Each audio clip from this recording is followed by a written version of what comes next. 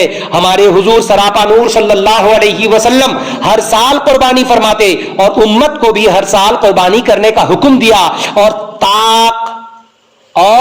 طاق رکھتے ہوئے قربانی نہ کرنے والے, یعنی طاقت رکھتے ہوئے, جن لوگوں کے پاس طاقت ہے, طاقت رکھتے ہوئے قربانی نہ کرنے والے سے سخت ناراضگی کا اظہار فرماتے حضور. جنہوں طاقت ہے قربانی کرنے کی اور انہوں قربانی نہیں کرتے, حضور ان سے سخت ناراض ہو جاتے. پتا ہے طاقت کس کو کہتے ہیں؟ جن کے پاس 32-33 ہزار روپیہ, 35 ہزار سوچ لیجئے, اتنے پیسے جن کے پاس ہے وہ طاقتور ہے, وہ مالک نصاب ہے, قربانی کرنا. تو ان سے حضور بہت سخت ناراض ہوتے, ناراضگی کا اظہار فرماتے ہوئے اور ارشاد فرمایا کہ جو شخص طاقت رکھتے ہوئے قربانی نہیں کرتا, ہو سکتا ہے کہ وہ یہودی ہو کر مرے یا عیسائی ہو کر مرے. بات سمجھ میں آئی؟ تو اللہ کے نام پر قربانی کرنی چاہیے. اور آخری بات سن لیجئے کہ ام المومنین حضرت عائشہ صدیقہ رضی اللہ تعالی عنہا سے روایت ہے کہ ہمارے سرکار مدینے کے تاجدار صلی اللہ علیہ وسلم نے قربانی کا بکرا ذبح کیا اور دعا فرمائی, اللہم تقبل من محمد و آل محمد و من امتی محمد. امتی محمد کا معنی سمجھ گئے؟ یعنی حضور کی امت. بات سمجھ میں آئی؟ تو حضور کن کے نام سے قربانی کیے؟ ہم لوگوں کے نام سے بھی حضور قربانی فرمائے ہیں صلی اللہ تعالی وسلم. یعنی اے اللہ تعالی اس قربانی کو میری اور میری آل اور میری امت کی طرف سے قبول فرما. بات سمجھ میں آئی؟ تو ہم لوگوں کو بھی چاہیے, جو مومن مسلمان امتی غریب و نادار ہیں اور غربت و مفلسی کے سبب وہ قربانی نہیں کر سکتے, تو خود ہم غریبوں کے آقا, ہم فقیروں کی سرورت صلی اللہ علیہ وسلم نے ان کی جانب سے قربانی کا ایک مینڈھا ذبح کیا اور دعا فرمائی, اللہم ھذا انی و امن لم یضاعی من امتی, یعنی یضحی من امتی, یعنی یہ قربانی میری طرف سے ہے اور میری پورے غریب امت کی طرف سے, یعنی جن پر قربانی واجب نہیں ہے ان کی طرف سے بھی حضور قربانی فرماتے. قربانی کرنا چاہیے کہ نہیں؟ سب کو قربانی کرنا چاہیے, جدھر سے بھی ہو, جیسے بھی ہو. اگر پورے بکرا ذبح کرنے کی ہمت طاقت نہیں ہے تو آپ کہیں سے بھی حصے میں بھی قربانی کیجئے, کہیں بھی جڑ کر قربانی کیجئے, کیسے بھی کیجئے, بٹ یہ قربانی خون بہانے سے زیادہ اللہ پاک کے نزدیک اور دوسری عبادت اتنی زیادہ محبوب نہیں ہے. بات سمجھ میں آئی؟ آج کل بہت سارے تنظیمات ہیں, جیسے دعوت اسلامی والے ہیں یا دوسرے کوئی تنظیم والے ہیں, رضائے مصطفیٰ والے ہیں, انہوں چندہ اٹھاتے. کیسے کہ جہاں پر قربانی نہیں کر سکتے, جنہوں ایک جانور پورے نہیں دے سکتے, ان کے پاس سے چندہ اٹھا کو, ان کے حصہ کا چندہ اٹھا کو انہوں قربانی دیتے. جس علاقے میں قربانی کرنے کی سہولت ہے ادھر قربانی دیتے, بہت کم قیمت میں قربانی ہو جاتی. لہذا جس کی جہاں پہ جیسی سہولت ہو ویسی حساب سے قربانی دینا, مگر ضرور دینا. بات سمجھ میں آئی گی نہیں؟ اللہ پاک کی بارگاہ میں دعائیں ہیں, یا الہ العالمین حضور کے صدقے میں ہم لوگوں کی اس مختصر سی محفل کو اپنی بارگاہ میں قبول فرما. وصلی اللہ تعالی علی خیر خلقہ محمد وعلی آلہ واصحابہ اجمعین, آمین برحمتک یا ارحم الراحمین, بحق لا الہ الا اللہ محمد الرسول اللہ صلی اللہ علیہ وسلم.